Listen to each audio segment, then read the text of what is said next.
and whether or not we are truly committed to the principles of equity in every way that we as government and as a society can enforce those important principles. And as we all know, that truth is not just about voting then. It is also about employment. It is about an education starting with pre-K. It is about being able to live in your home and participate in your community, which is also why we must invest in in-home and community-based services.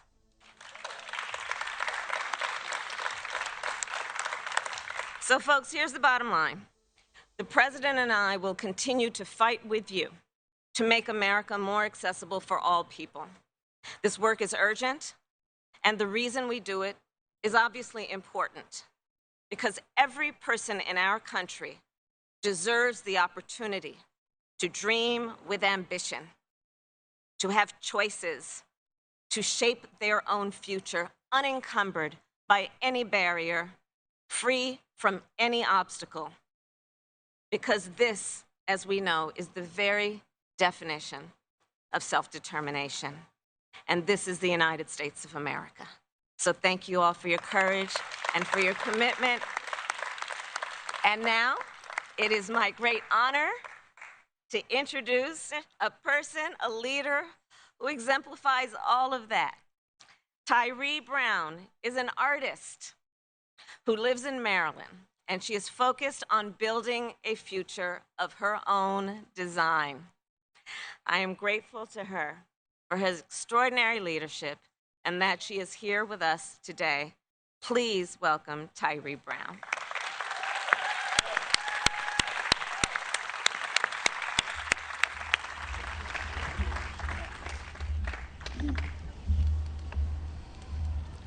Hello, everyone. It's a pleasure to be here. Hello. All right. As it was said, my name is Tyree Brown, and I'm a 26-year-old Christian artist living in Maryland with faith in Jesus Christ. I was in a car accident that rendered me quadriplegic.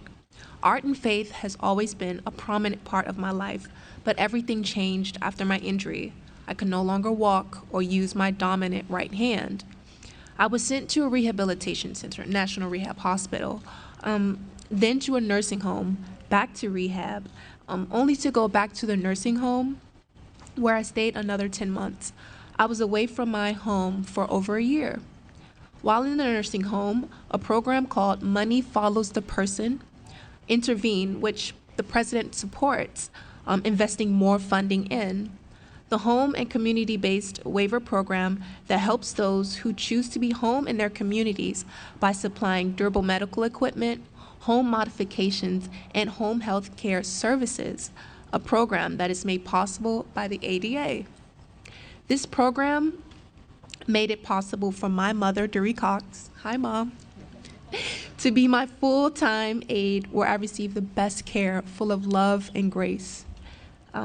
I want to thank President Biden, Vice President Harris, and the Biden administration for being advocates for the disability community.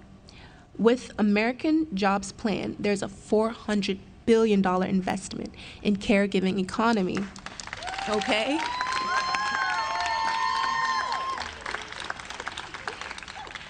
And this will directly, positively impact my mother as she is my aide. Moving forward, my goal is to be able to access affordable, accessible housing to live in on my own more independently. I've been on the waiting list for 3 years, but I hope to move my own place soon. I am now home with my family and working as a freelance visual artist. I received my associate's degree at the Corcoran College, which is actually across the street from here. I exhibited my work at the Corcoran's Next exhibition, as well as a Ross Showcase exhibition. I attend Highway Deliverance Church, where I volunteer in the reading of the Bible for my pastor, Pastor Hughes. I am also a new volunteer with the Disability Partnerships, a nonprofit organization that aims to support individuals with disabilities like myself. I'm also a newly board member of Independence Now, also a nonprofit organization. Because of the ADA, I was provided with numerous services like the Money Follows the Person program. The ADA, pushed for a more inclusive environment for wheelchair users, like making more public buildings and more public transportation wheelchair accessible. The ADA pushed for wheelchair ramps, curb cutouts in public spaces, which made it possible for me to get around throughout my community. I was worried I would not be able to live independently and pursue my dreams of being an artist, but now there are programs that are helping me achieve my goals. It is thanks to the ADA, which paved the way for me with the full support of President Biden. Thank you, President Biden and Vice President Harris, for advocating for the disability community and celebrating the 31st anniversary of the ADA. I am honored to be here and especially to now introduce President Joe Biden.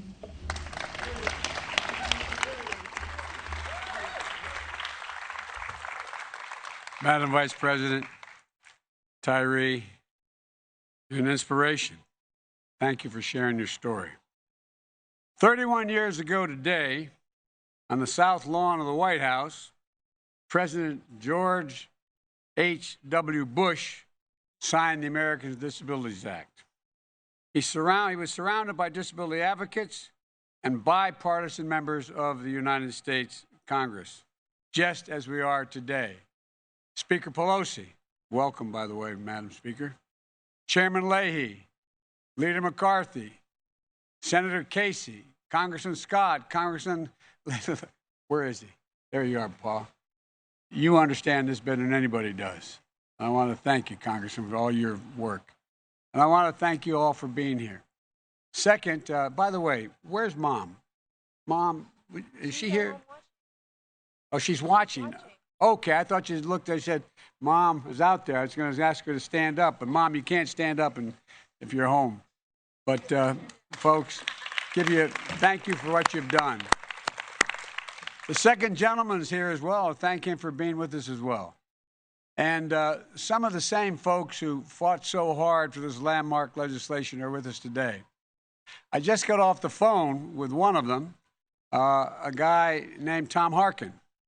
And 2 days ago, I was on the phone with one who just had his 98th birthday, Bob Dole.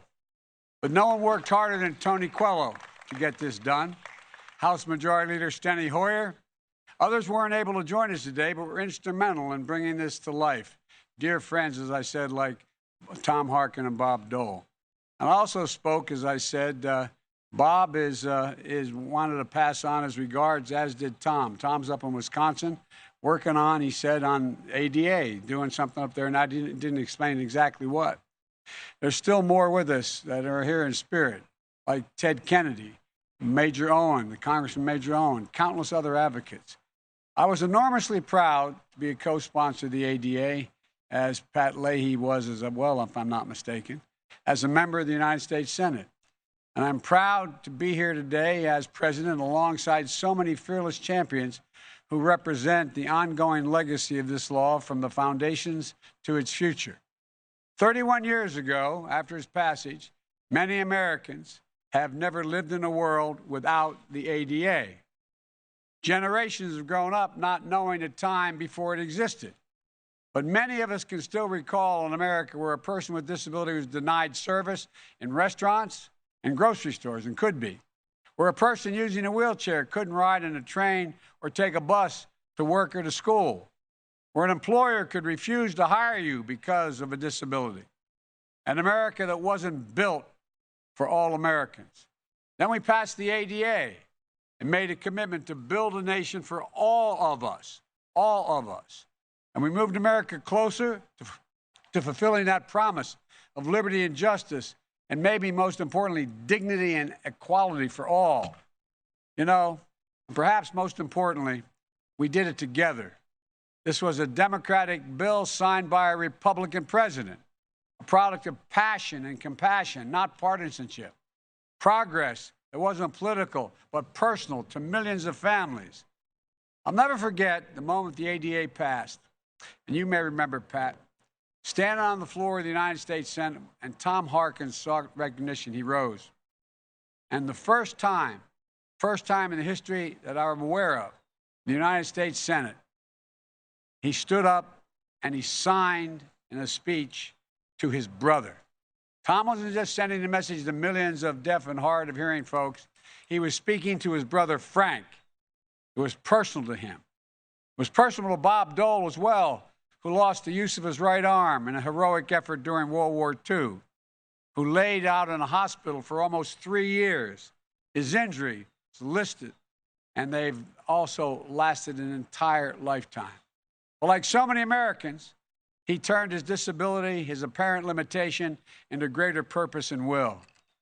He made the rights of disabled Americans a lifelong cause. For more than 60 million Americans living with disabilities, the ADA is so much more than a law. It's a source of opportunity, participation, independent living, and respect and dignity. The bulwark against discrimination and a path to independence. And for our nation, the ADA is more than a law as well. It's testament to our character as a people, our character as Americans.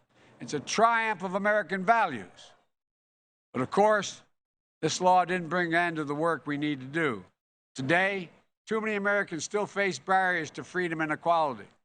But thanks to this movement that spans all races, beliefs, backgrounds, and generations, we're once again making progress together. In my first day in office, I was proud to sign an executive order establishing a government-wide commitment to advancing equity, including people with disabilities. And I was proud to appoint the first ever White House Disability Policy Director, Kim Noxted. Where are you, Kim? Where's Kim? Thank you, Kim. And I'm ensuring that dignity and rights of disabled Americans are lifted up in every policy we pursue, from continuing to make sure that this administration looks like America, appointing people with disabilities to positions across the government. In the American Rescue Plan, we're able to include substantial support for schools that better serve students with disabilities and expanding access to vaccines for disabled Americans. As part of my Build Back Better plan, it was already mentioned, we proposed $400 billion to expand access to home and community-based care, helping people with disabilities and older adults live more independently. And I'm glad that Congress is beginning to move on the Better Care, Better Jobs Act, championed by my buddy Bobby Casey. Bobby, thank you. Which builds on that effort. This past year, the entire nation saw just how vital our caregivers are and how critical home-based care truly is for so many Americans. This legislation will help ensure that caregivers are fairly compensated for their work. In addition, I've also called on Congress to eliminate the discriminatory sub-minimum wage provisions that too often keep people with disabilities from getting good jobs with fair wages. Because of additional executive orders I've signed, we're working to remove barriers that hold back disabled Americans from exercising their sacred right to vote. And we're ensuring that the federal government is a model employer when it comes to wages, accommodations, and opportunities to advance people with disabilities. That's a firm commitment. And today, finally, I'm proud to announce a new effort, the first of its kind, to help Americans grappling with long-term effects of COVID-19 that doctors call long COVID. Many Americans who seemingly recover from the virus still face lingering challenges like breathing problems, brain fog, chronic pain, and fatigue. These conditions can sometimes rise to the level of a disability. So we're bringing agencies together to make sure Americans with long COVID who have a disability have access to the rights and resources that are due under the disability law, which includes accommodations and services in the workplace, in school, and our healthcare system, so they can live their lives in dignity and get the support they need as they continue to navigate these challenges. We've made important progress, but we still have work to do. We have to keep going to ensure that every single American has a chance to contribute their talents and thrive and succeed. And I know that today's fearless advocates, some of whom are with us today, are going to accomplish incredible things. People like Mr. Tootle. Where are you? Stand up, man. Thank you. Thank you, thank you, thank you. You know, I want to thank you for your continued efforts to build an America for everyone. And as I said, you courageous advocates who led the way 31 years ago, a long time before the foundation for progress is strong, though. It's part of the more moral bedrock of our nation and something every American should be proud of. Now it's my honor to sign the proclamation on the 31st anniversary of the ADA. I want to thank you all. May God bless you and all of you dealing with disabilities.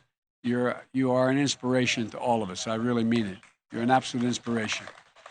May God bless you all, and may God protect our troops. And I'm going to walk over and sign this. I'm going to invite up, though, Nancy, come on up.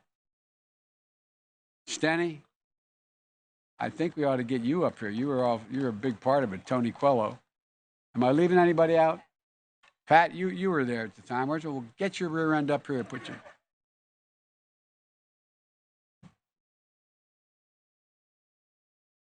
The leader is taking his camera because Pat would rather use his camera than I think anything else.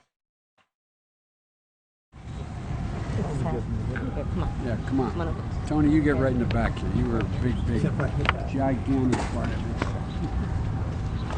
Okay. Pat, come on. All right. Anniversary of the Americans with Disabilities Act 2021.